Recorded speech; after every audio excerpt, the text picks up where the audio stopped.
Good morning students. आज हम 9th class का 8th चैप्टर करेंगे जो है गति, मोशन। इस चैप्टर में हम पढ़ेंगे कि कोई वस्तु किस तरह गति करती है। अब हमें देखा है घड़ी की जो सुइयां हैं उनकी गति, सड़क पे चल रहे वाहनों की गति, चलते हुए पंखे की गति। तो इस तरह हमारी डेली लाइफ में ये सारी चीज़ें हैं। तो आज हम पढ़ेंगे कि गति के बेसिक कंसेप्ट, बेसिक चीज़ पढ़ेंगे कि गति है क्या। तो जब कोई वस्तु समय के साथ साथ अपनी स्थिति को बदलती है, जब कोई वस्तु समय के साथ साथ, अब समय के साथ साथ अब घड़ी की सुइयां देखिए, घड़ी की सुइयां जितनी घूमती हैं समय भी उतना ही बढ़ रहा है। तो इसका मतलब क्या है कि समय के साथ साथ जब कोई वस्तु अपनी स्थिति को बदलती है तो उसे गति कहते हैं।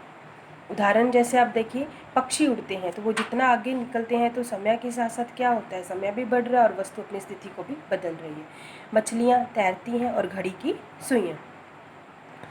कोई वस्तु एक व्यक्ति के लिए स्थिर होगी तो दूसरे व्यक्ति के लिए वह गतिशील होगी और स्थितियों के उदाहरण निम्नलिखित हैं। तो एक व्यक्ति है, मान लीजिए आप बस में सफ़र कर रहे हो और आप बस में जो सफ़र कर रहे हो आपको जो बाहर से पेड़ दिखाई देंगे वो ऐसे लगेगा कि आपके साथ चल रहे हैं, लेकिन वही व्यक्ति जो सड़क पे, रोड पे वहाँ खड़ा है और उसे वो पेड़ स्थिर दिखाई देंगे। तो ये भी एक तरह की गतियों के उदाहरण है। अब उदाहरण दोबारा देखिए, सड़क के किनारे खड़ा व्यक्ति बस के साथ साथ यात्रियों को भी गति करते हुए पाता है। अब जो जिस व्यक्ति के लिए पेड़ स्थिर है उसके लिए वो व्यक्ति स्थिर है जो बस में बैठे हैं।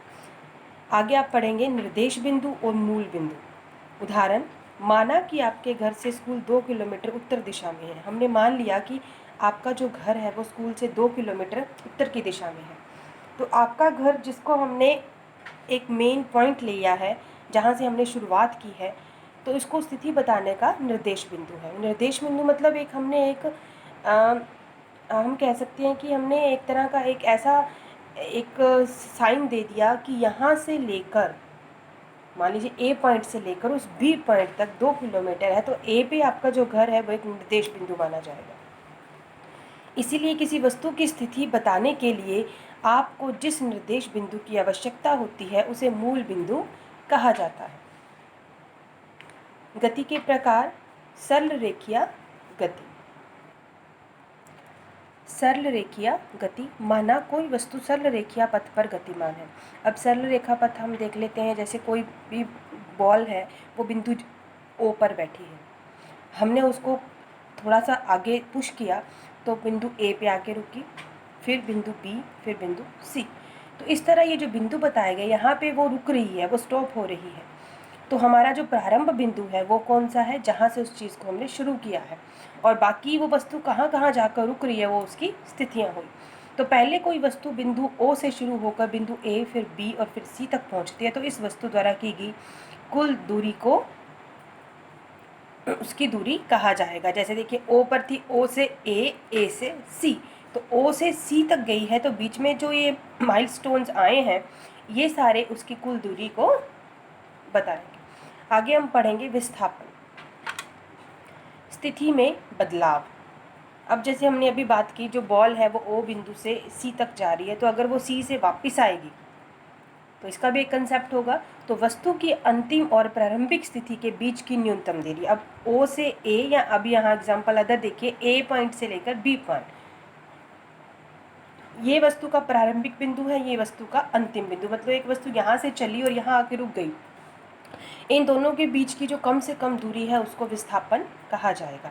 तो वस्तु की अंतिम और प्रारंभिक स्थिति के बीच की न्यूनतम दूरी को वस्तु का विस्थापन कहते हैं। विस्थापन का परिमाण वस्तु के द्वारा तय की गई दूरी के बराबर होता है। विस्थापन, मान लीजिए किसी भी वस्तु ने 50 किलोमीटर की दूरी तय कर ली पॉइंट ए बिंदु से पॉइंट बी तक, तो उसका विस्थापन कितना होगा, 50 ही होगा, क्योंकि इन्होंने बता दिया कि विस्थापन का परिमाप क्या होता है, परिमाण क्या होता है, किसी वस्तु द्वारा तय की गई दूरी। तो जितनी दूरी कोई वस्तु तय करेगी वही उसका विस्थापन का परिमाण होगा। अब उदाहरण देखिए, इसका जस्ट एक सिंपल सा उदाहरण बता रही हूँ। अब हम क्लास में हमारी टेबल या चेयर होती है, तो यदि कोई टेबल या कुर्सी को हम बिंदु ए पर है, मतलब वो किसी कमरे के एक कोने के किसी पॉइंट पे है, तो हमने उसे धकेला और पॉइंट बी पर कर दिया, तो इससे क्या होगा, अब दोनों पॉइंट्स के बीच की जो न्यूनतम दूरी है वो क्या कहलाएगी, विस्थापन।